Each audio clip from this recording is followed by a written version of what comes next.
Welcome back, everyone, to another episode of Comeback Stories. I'm here with Donny. We got a special guest here today, a man that I've been able to admire from afar for the work that he's done, and now get to have form a relationship with him, being a part of the Klutch sports family. We got my man, the one and only Rich Paul, in the building today. What's up, Rich? What's up, Darren? How's it going? Thanks for having me, guys. Yes, sir, man. Appreciate you for creating the time. And, to tell your story, we got to start from the beginning. So tell us what it was like growing up for you. Paint the picture of where you grew up and what it was like in that time. Man, it's a lot to unpack, but obviously grew up on the east side of Cleveland, Ohio, the Glenville area. My childhood was it was fun, to be honest with you, because we didn't know what we didn't know, right? And Right. so the lack thereof things, my parents did a pretty good job of, number one, making sure we at least had a meal, um, you know, and it didn't seem like we didn't have much. But as I got older, I learned to realize that, damn, we didn't really have much. I think ultimately, my environment that I was in was a rough one. The Glenville area of Cleveland is one of the roughest areas for sure, along with many others. But it was one of those situations in which you just adapt. You adapt, and we lived literally right above my dad's store, which sat on a very busy corner, and not busy based upon car traffic only, just busy. Yep. Everything was happening, and at a young age, you thought you saw things that you probably shouldn't have seen. You've heard things that you definitely shouldn't have heard, and so you had to learn how to adapt really quickly. And it was almost I felt like, if you watch the movie Bronx Tale, I felt kind of like Colangelo a little bit in terms of my dad used to always tell me, you don't know nothing, you didn't see anything. And that was how we grew up. And when you think about that, that's tough, to have to learn that. It's one thing to learn your multiplication and division. It's another thing to learn you don't know nothing, you don't see anything. And so um, we live by that, and I continue to evolve. And I think where it really got extremely tough on me was when my mom had her struggles, and not having that motherly love in the house every day, every night, waking up and not really knowing where she would be or whatnot. That's a very scary thing. And even with that, I had to learn to adapt as well. And so, uh, looking back on it, those were the times that was kind of shaping and molding me. But with all that, juggling all of that, I still carried throughout my dignity and integrity. And my dad and my mom, when she was able to come around, still respect was still the foundation for me as a kid. I was never one of those kids that was disrespectful to my elders or anything like that, and um, definitely wasn't disrespectful to my parents. And so, what it taught me was, regardless what someone had or didn't have, what their status was or wasn't, you have to respect them. And I'm glad that I was raised that way. It did a lot for me. I love your perspective on just, I've had a lot of teammates in that space that have, grown up in environments similar to yours, and they always say, like, we didn't know at the time. Like, at some point we were told, and I think that shapes the power of perspective in a situation. And I hear you talking about adapting to things that you hear and things that you see. Was there anything that was painful to adapt to? Was there a certain trauma or a certain event or a loss of someone that really hurt you and it affected the way that you approach life going forward from there? Yeah, I mean, look, man, there was pain throughout, and in Cleveland you get four seasons, and so you got those cold winter nights, and your mind, one thing about the mind is so powerful. You envision things, good or bad, and there were plenty of nights to where, I had this envisioning of things happening that were traumatizing for me.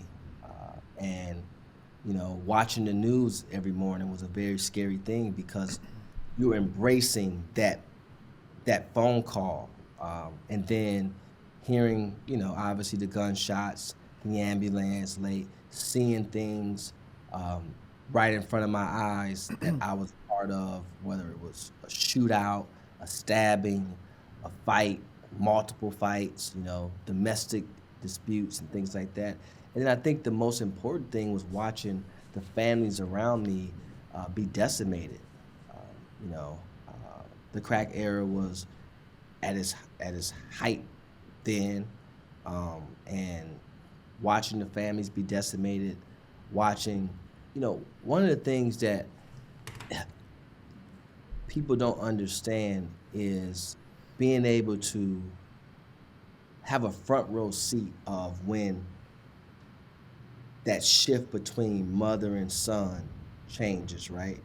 And you go from respecting your mom, and I'm not talking about me, I'm talking about what I saw my peers do, respecting your mom, to not necessarily disrespecting your mom, but more so your mom disrespecting herself, which then Mm. causes you to no longer act as a son.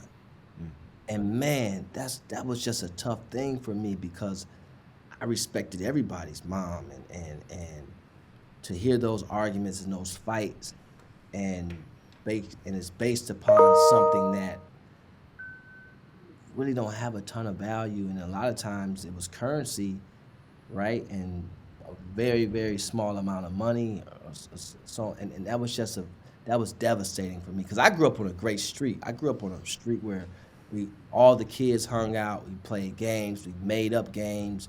The family sat out on the front porch, and you couldn't tell me I wasn't in the NFL. I was definitely in the NFL for sure. I saw Eric Metcalf one day, just past. We were in Vegas together twice actually. I saw him at the NFL draft as well, and I always talked to him about the story where I spray painted my shoes orange because he did that when he played for the Browns. And man, we used to have battles. We used to make these. We used to mirror the wrestling belts. We would make them out of cardboard boxes and put aluminum foil, and we created what was the football belts, and we would actually have real battles, 1-on-1, 2-on-2, our street versus another street for the belt. So it was great. And then obviously football, I boxed, I did taekwondo for the Teen Titans, I did gymnastics for the Teen Titans. So I was a very active child, me and my brother as well, and we were into everything. But that there was a balance that you had to have, and so you went to that happy place, which was all those activities. But man, it was a lot of rough nights. But I say this, it definitely shaped me though. It's what allows me to honestly stay extremely grounded today. It what allows me to understand that you could be sitting on the highest of highs of mountaintops, which I equate to someone having a great job, and then hitting rock bottom. And so I seen it. I was out there with those people. I was out there with the parents of my friends, whether it was mother or father. Um, and there was a lot of families, there was no father present. And I've seen some crazy things, man. I seen a family, I seen a father kill his son on Christmas, Damn. as a kid. I remember that vividly taking place. And so, when you talk about today's world and all the terrible things that happens, it wasn't, we get so much of it because of this news cycle, and it wasn't like that back then, but it was right in front of us. And so now as a child, you have, my dad really helped me understand the importance of decision making.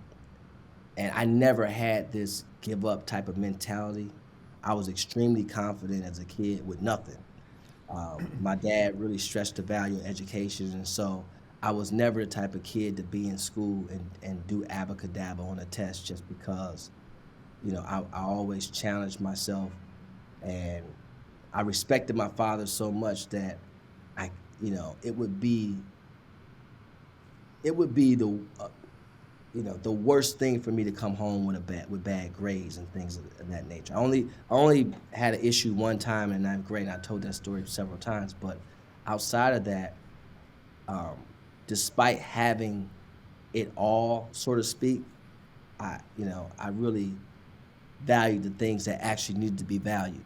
And then it started to get better, and again, like I said, my family, my dad and my mom, made it to where, although we were in the heart of the ghetto and we didn't have much, you couldn't tell that, right? In our mind, we had everything, and so um, it was this kind of Richie the black Richie Rich type of thing where it wasn't a mansion and a butler, but they made us feel as if we had a lot, and I'm extremely thankful for that. One thing my mom taught us at a very very early age was the importance of cleanliness and taste. And not having much don't mean you treat things any type of way, and so I was really shaped in a proper manner. Um, and it helps me today. I'll be honest with you. The seat I sit in today, a lot of what I know today comes from that place. I love the foundation of, honoring what you have and making the most of the cards that you've been dealt and learning that from your parents. I know that you lost your dad in high school. I know that had to have been a painful event, but was there also maybe a fire lit within you from that experience? Yeah, I lost my dad. Actually, it was in between. It was right after my senior year, like right at the beginning of what would be my college freshman year. Got you. Um, and the struggle of it was, again, this was my best friend. This was somebody I admired, I looked up to, and but during the course of my life as a young man, my dad always was very matter of fact with things that he talked about, because he could not sugarcoat it, because the world that we were a part of didn't sugarcoat it, right? And Right. so he wanted to prepare us for things, and he taught us to be leaders and not followers. And because, as you know, getting in the wrong car, standing next to the wrong person, um, just going through with something just because could cost you your life, could cost you your freedom, and so on and so forth. And so we learned those things very early, but you know it did light a fire, because he used to always tell me, one day you're gonna have to be the man, and we were treated, me and my brother both was treated as men of the house at a very early age, right? We had responsibilities, we had chores, whether we was at our house, and then obviously we got split up and moved to my grandmother's and other grandmother's, but we had responsibilities always. But more importantly, I just didn't want to be a failure to my dad. I didn't want to be that guy that I know I was better than. And it's so easy for, as a young man, to do the bare minimum, but still get away with things. And when you don't have nobody to necessarily um, reprimand certain things, when there's no parental supervision, it's a free for all. But still in all, I was a very astute young man, and I knew right from wrong. And as you know, even though as a kid they tell you don't touch that stove, it's hot. Even if you don't I'm put touching your it. hand on it for 5 minutes, you're gonna braise across it, whatever. So I Right. had those moments, and luckily enough, I was able to come out of them. But my environment was ablaze. You know, it was a firestorm every single day, and I had to navigate my way through that. I had my bumps in the road for sure. You had your challenges. You had to stand up to certain things, and so on and so forth. But also, I was again, I just felt like my community, and really pretty much the city, because I can go anywhere in my city. I did feel protected though at the same time. And although I was from rival neighborhoods, if I was in a rival neighborhood, I had a respect and a care, and people protected me in a lot of ways. But I was also astute enough and in tune to feel that vibe and that tone that comes with that, right? And so there's a balance there. And sports really allowed me to have so many tentacles and meet so many people. And I think, again, just always treating people with respect allowed me to navigate my way throughout the city. And I think people appreciated that, even as, because listen, being 10 is different than being 13, and 13 is different than 16, especially in a black community. Right. 13, you really 16. And at 16, now you're really responsible for your actions, right? And so, you know, getting to 21 was a different dynamic. That's a milestone, unfortunately. And so, yeah, but I couldn't be more appreciative of how I grew up. I think it allows me to understand what's really important in life. It allows me not to ever get too high or too low. Um, it allows me to appreciate things because I know what it's like to be without. I've seen people go without. I've experienced going without for a short amount of time. I had some peers that didn't have hot water for 90, 120 days, living in the dark and, got to open up this oven because you don't have no heat to keep the house warm and things like that. And so to come from there and to be sitting in my luxurious Beverly Hills office is a blessing, man. And it's something I don't take for granted, despite any accolades or how much money I make or the value of my business or whatever the case may be. That don't make me who I am. I think that enrichedness comes from who you are as a person first, that foundation. Darren, me and you, we just had a real conversation. You and I just had a real conversation, and it all goes back to principle. It really all goes back to principle, and I can't thank my mom and dad enough for making sure that we never got out of line as it pertains to that. And so I carry that with me. I carry the city of Cleveland with me everywhere I go, and my head is up high and my chest is out, not from a place of arrogance, but just from a place of confidence. And I said this, I tweeted this years ago, the dents in the man's armor show that he's battle tested. When you play football, especially, It's hard. when we played Pop Warner Immunity League football, we called it back then. If you didn't have no marks on your helmet from the different teams that you played, you really wasn't a part of the action. And so the only time you really cleaned your helmet was during homecoming because you wanted to be fresh and clean. But after that, it got back, you had those marks. And so I appreciate that aspect of it because I definitely got a lot of dents in my armor for sure. I've heard you say that quote before, and it got me thinking the first time I heard it as Darren and I, Darren sharing his story of addiction and recovery on a really big platform. I've done the same thing on a smaller platform, and that's how Darren and I have connected. But as we're watching this podcast grow and the connections that we're making, and it's all because of the dents. It's all because of the mess. And it like humanizes Darren and myself and makes it so much more relatable. The reason that we started this podcast is because we believe that everybody has a comeback story in them. We know everybody loves a comeback story, but it's just fascinating that like this image of perfection that the world and social media puts out there, it's not even real, it's not even relatable. And I work with a lot of people and a lot of athletes and a lot of pro athletes that still have this not enough story. Not good enough, and I always say the only story that matters is the one that we tell ourselves. So you're chasing an image of perfection that isn't even real. So it just keeps validating the not enough story that you're telling yourself. So yeah, I just hear a lot of perspective in your story. I'm just like taking a bunch of notes here, and even how like it's not the event that happens, it's the meaning we attach to it. Your upbringing for many would, turn into like victimization and a totally different story. And the way that you've shifted your perspective, man, it's amazing. Yeah, it did for a lot. It did for a lot of my peers, and that's why when I go home, people are so happy to see me do well. And like you talked about, it's never in this industry for me. It was never enough. No matter what I did, people tried to challenge that, try to challenge the credibility and validity of things. When I first started the business, people felt like, oh, this person has to own a a piece of my business because they support it. And you know what? I really appreciate all of that, right? Because it helps you become better.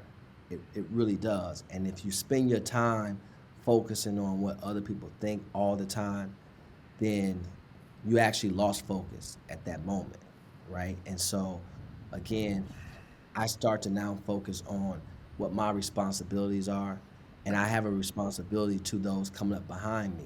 You know, as I sit on the boards of these different companies today, I have a responsibility, right?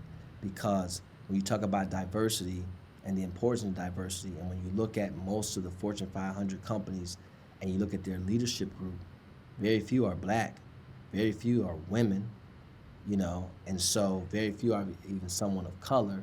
And so when I do get those opportunities, I have to come through, right? Because the next person like me may not get that board seat, but they may get that executive chair, right? And so I think that's the only thing that really bothered me in our business, Darren. Obviously, you being a player, I'm being the CEO and founder and actually an agent of Klutch. I wear so many different hats. But like the support, right? That support, that alliance, that allowing to be represented by, you know, we went from a place of, oh well, if it was somebody I would, but since it is nobody, I don't. But then when it became somebody, what was the excuse then?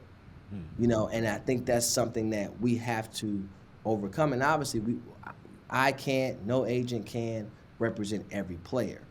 But let's not sit here and act like you now don't have a place that you can actually go to and be represented at a high level by someone or several people that come from where you come from, you know, look the way you look, think the way you think, listen to the same music you listen to, dress the way you dress, because those were all things that people tried to drive a wedge in between and talk about why you shouldn't, because this person didn't look the part, or because this person didn't have the credentials, and so on and so forth.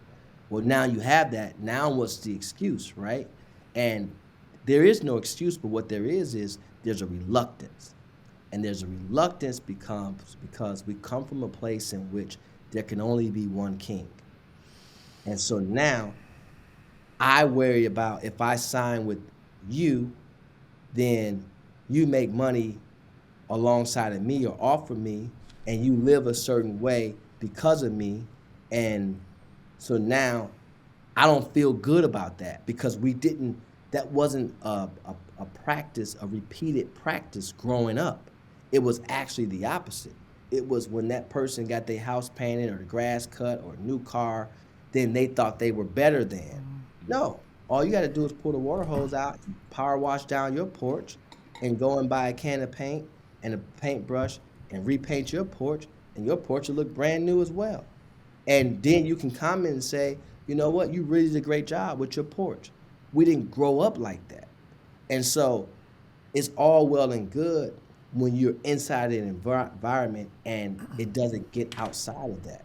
But now we're in a very big business, right? We're in a multi-billion-dollar ecosystem of sports and entertainment. And so now you haven't developed those practices over time. Your brain doesn't work like that.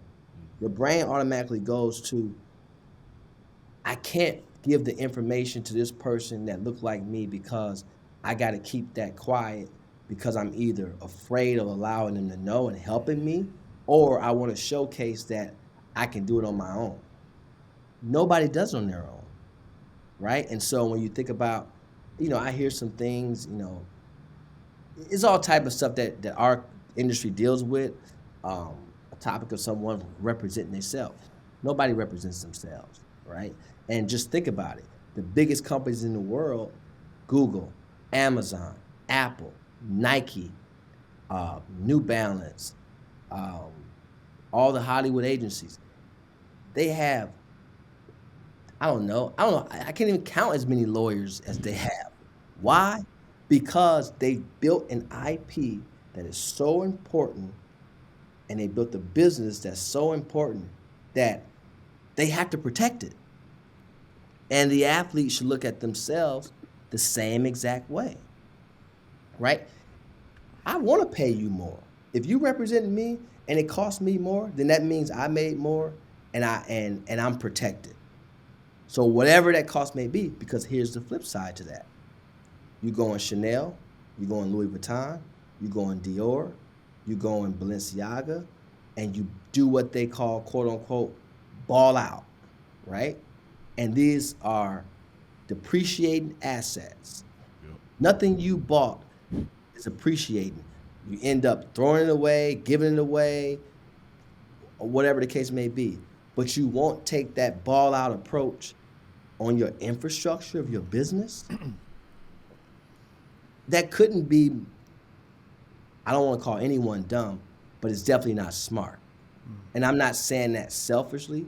I'm saying it in general. My lawyers, right? I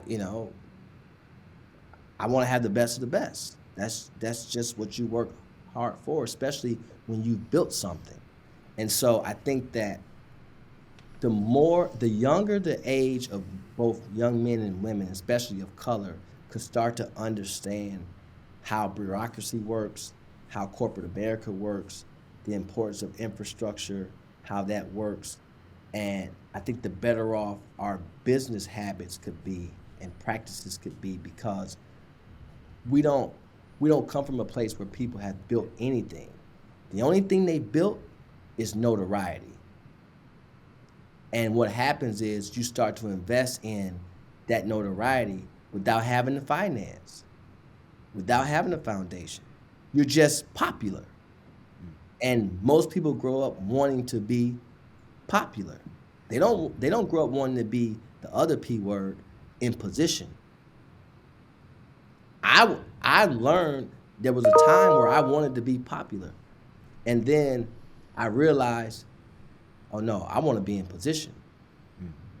Right? And so I think that for me, that's what's important to me. I want to be able to help change those mindsets, and not just because I'm in this business, but when you think about it, they talked about, athletes being billionaires and so on and so forth. And I get it, but 100 million, a billion, fine. I think the more importance of that is when they start to understand business at a very high level. And we had this conversation the other day, Darren. And so I think that whether you become a billionaire or not, that's fine, because I think the real wealth is in your mental state anyway. That's in the mind. I mean, you can only spend so much money. I'm fine with that. I think the billionaires get there by having a certain drive and understanding business and understanding infrastructure and valuing team. And if someone's a billionaire, then they got a payroll of 100 million in staff, I'm sure, or 50 million, whatever the case may be. So I just think that, hopefully we can start to do a better job and become more insightful of those things. And hopefully it helps our industry, because as you know, when I'm sitting in front of a 18, 19-year-old and his family, and if they're coming from a recruiting meeting of 3-4 other agencies, and in those meetings they got all the bells and whistles and the big marketing advance and all the things that they can say to them that they want to hear right now, and it's great, but then none of it comes to fruition, but they never really pay attention to it because now I got the money. So you really haven't evolved. You're still thinking the same way. You just got more money. But you haven't realized that everything that this person said they were going to do, none of it has come to fruition, because none of it was really that realistic to begin with. That's why you have to know the industry. So we can get into that, but I'm very passionate about that, Donnie and Darren, because it shouldn't be as hard as it is in terms of people getting to this level and not understanding what's important. And that's why I said, I made the comment in the complex. I said, the guy asked me about, LJ being a billionaire, and I'm like, I'm not impressed by that. What impresses me more is his understanding of people's capabilities around him. That was impressing me more. And color don't have anything to do with that. Kin don't have anything to do with that. Your capabilities are what they are. And if your capabilities are at an elementary level, then you'll do elementary work. If they're at a master's level, then you do master's work. For me, that's how I look at it. So. I hear I reflect so much on my own story when you say that how young people need to learn, what's most important. Because for me, I feel like what got me in such a hole in my life was, I was using football and everything I did in life to be seen as, a man or to be seen as successful or good enough.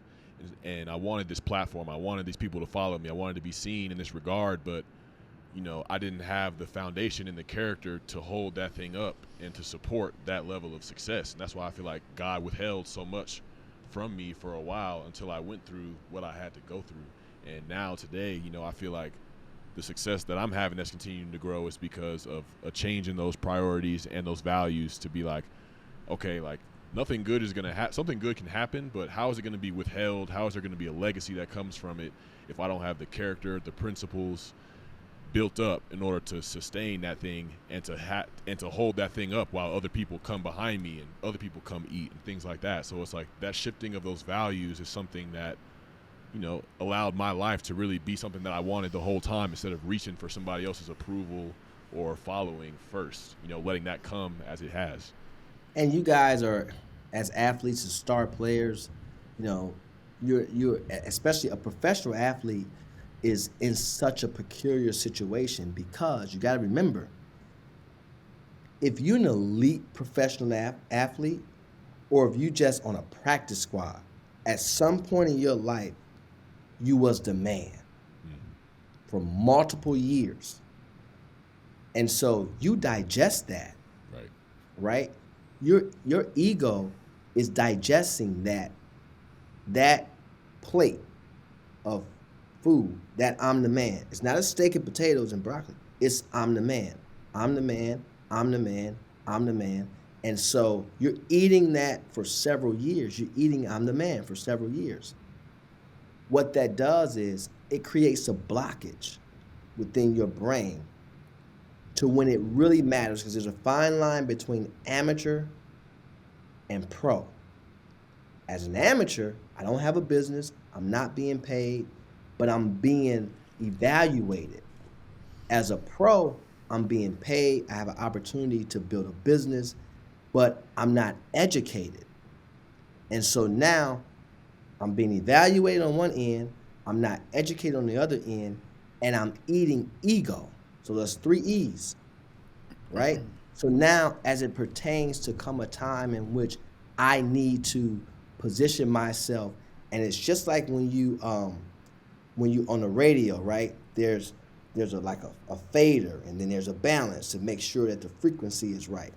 Well, you have to understand how to have the right frequency also as a human being that's a professional athlete that's been eating ego all the time, but that needs to understand the importance of infrastructure, people around me and their capabilities, and when do I move those needles, right? So sometimes you need to have that confidence, that look at me, that I'm the man. That's when you play. But then in other times you need to have that shyness and that capability to do more listening than talking. That's when you're in your business meetings. You get what I'm saying? And then everything in between. Most guys can't do that. Every decision is made on me. And you know what that gets you? That gets you over-promising and under-delivering. That gets you, let me just give you this money and we'll figure it out later. That gets you, you know what?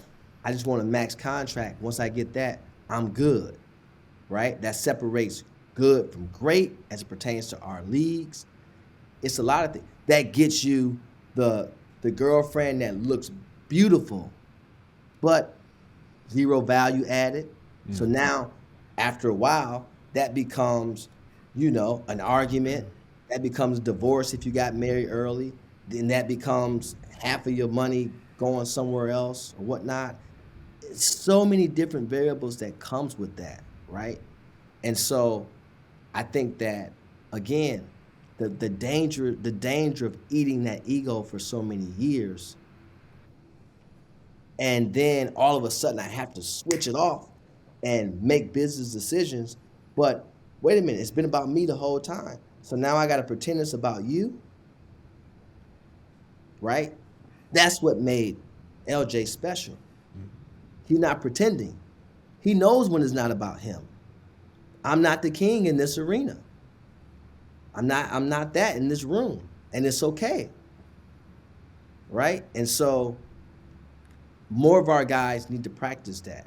And then on the flip side, we as family members and friends and so on and so forth, we also have to respect you guys more and be less entitled and spend more time educating and positioning ourselves to be of value to you, right? It can't be, oh, because you made it, then I should get this. No, it doesn't work like that.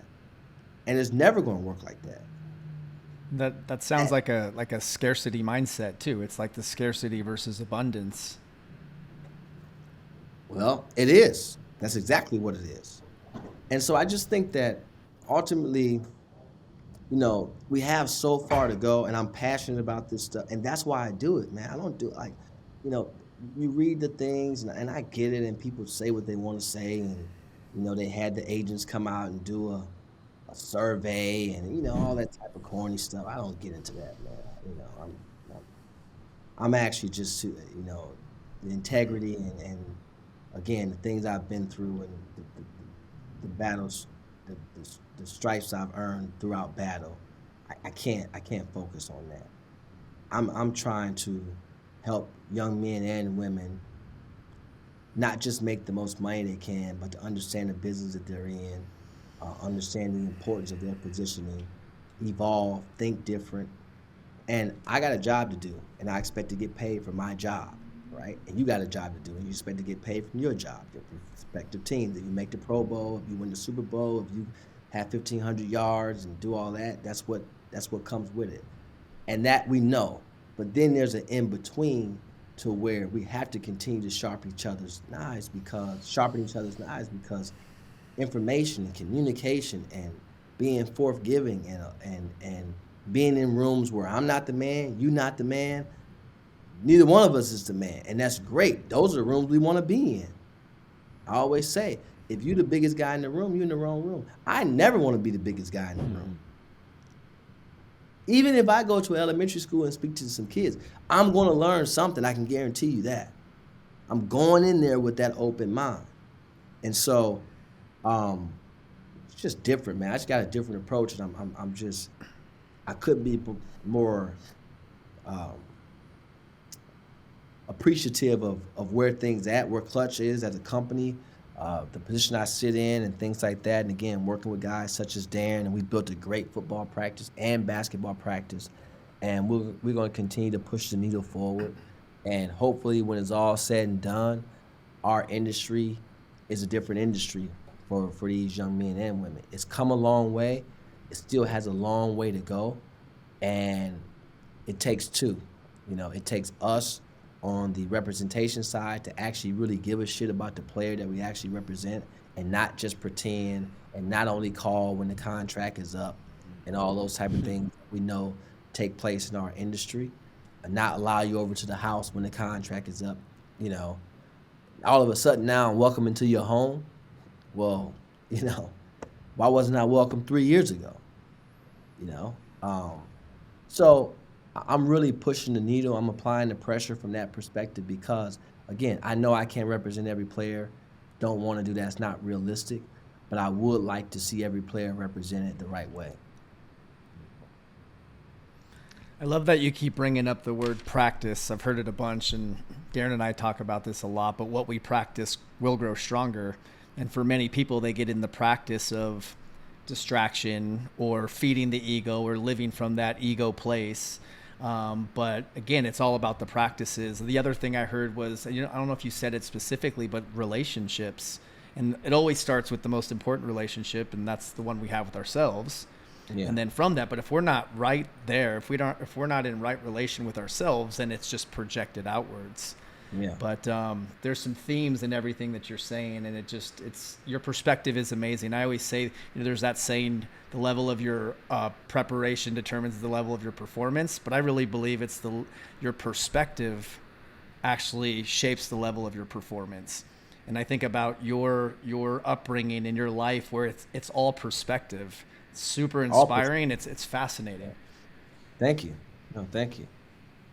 And Rich, I want to ask you, just as me being a member of Klutch and seeing how big and how awesome it is right now, what were some of the jobs or the experiences that you had when you were younger, and what formed you to want to be an agent? Because I know, like, coming up where you grew up, there's not a lot of people probably walking around saying, I want to be a sports agent. Like, what was that switch for you to want to pursue this route? I was a ball player. I thought I was going to be a pro ball player. That was cut short at a very early age. But I always had a rapport with guys, with my teammates. I was a good teammate. I was always someone that the team actually looked upon. I was coming up with the ideas of what shoe we gonna wear, how we gonna come out, and I was doing that since I was probably in the 5th grade or so.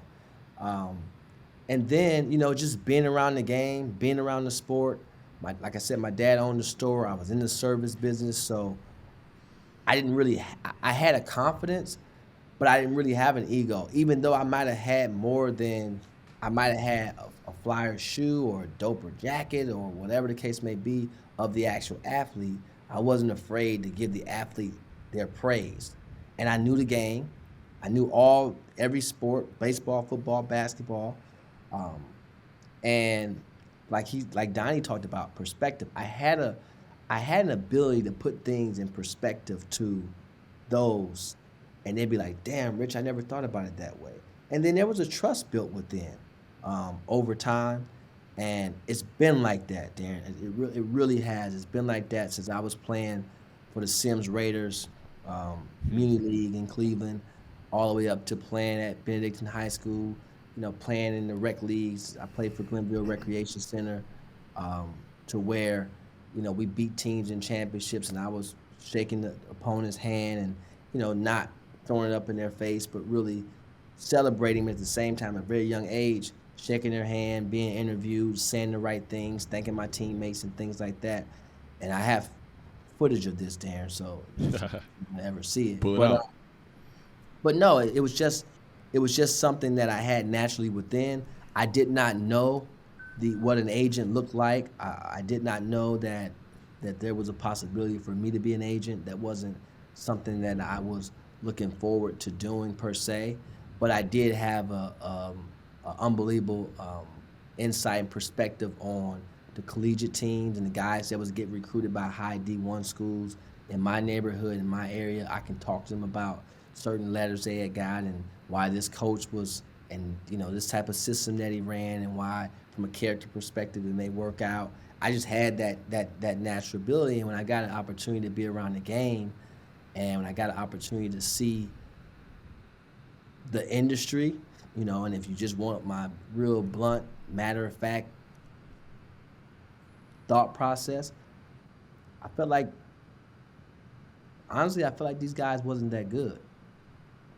I felt like they leaned on a business card. I felt like they leaned on a previous relationship, whether it was with an athletic director or a coach that got them, the inside scoop on the top talent. And as you know, someone in your position, when you go into college, man, I just want to go pro. So I'm doing whatever granny or at that time it was grandma. Today it's more 2-parent homes. But I'm doing whatever they tell me to do in the most part, and I really don't care who my agent is or whatnot. And they benefited from that for many years, being the first one to know that your stomach is touching and know that the lights are off and we're gonna keep it on the hush. The industry benefited from that for a long time. Having financial advisors that were friends of you and convincing star players to leave their current agent to come with you, and you build people build businesses from that. The grassroots, having an inside scoop on the grassroots and having a direct entry point to these star players.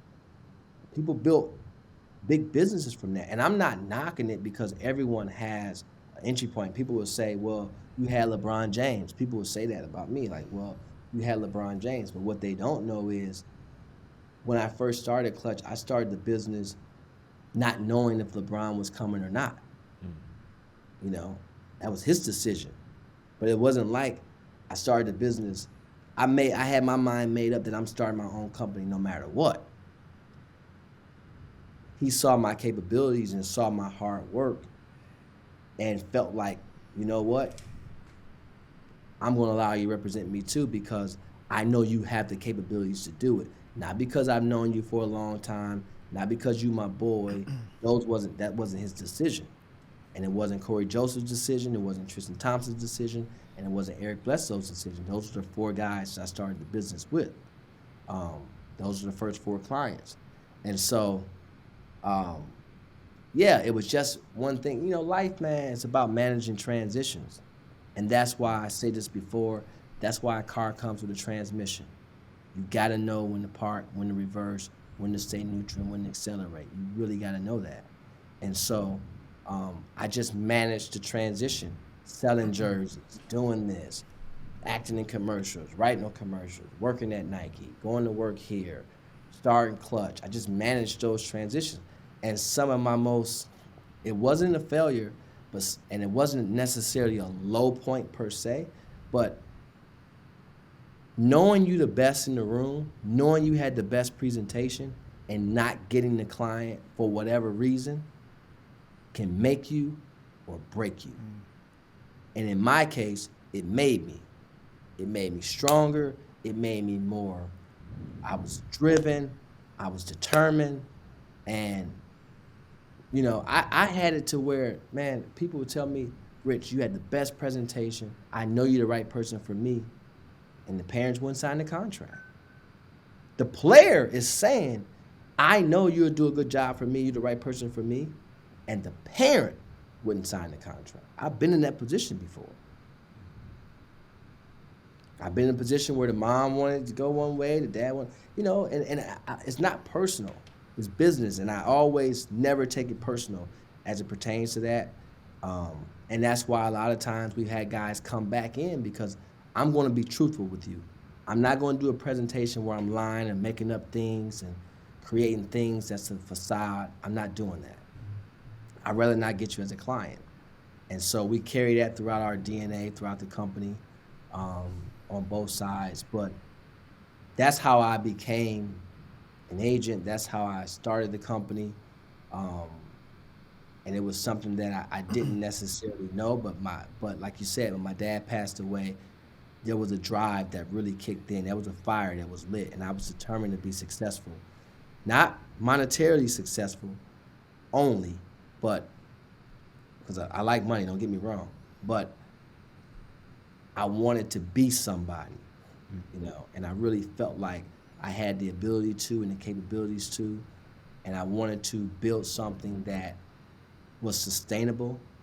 And right now, today, my biggest aspiration is building something that not just my kids can benefit from, but that kids that come from a place like me, whether white, black, you know, male, female, don't matter, but just to know you have a home. And I don't necessarily have to graduate from college to work at Klutch Sports. I don't have to graduate from that. You know what? There was a kid named Mike Kabongo, and I'll say this before we go. He was one of my first guys, and there was an issue in a previous agency I was at. They leaked some stuff to the media, and it was a bunch of stuff, and it cost this kid some stuff, and it was a lot of stuff, and I had to deal with this, and everything came back clean or whatnot. It was no issues, but for the first year and a half, people used this against me, just like they try to do the other stuff, Maryland's nowhere, all this old nonsense. But anyway, you know, he didn't make it to the NBA. My first draft, I had a kid that did not get drafted. And I'm holding this young man in my arms, and he's crying. It's his dream, you know, his family and the whole nine. And he went through what he had to go through, and I talked to him the other day. And it was such a bright spot in my day to hear his voice, number one, to know that he was okay, number two. And number 3, to offer him a job. Man, I hear so much in what you said today. Just the main thing that pops out to me is just creating something that's bigger than yourself. As me and Donnie, as people recovering from addiction, we realized that the center of most of our issues was a self-centeredness. Like, I needed to feed my needs at all times, to feed my desires at all times, regardless of what was going on around me.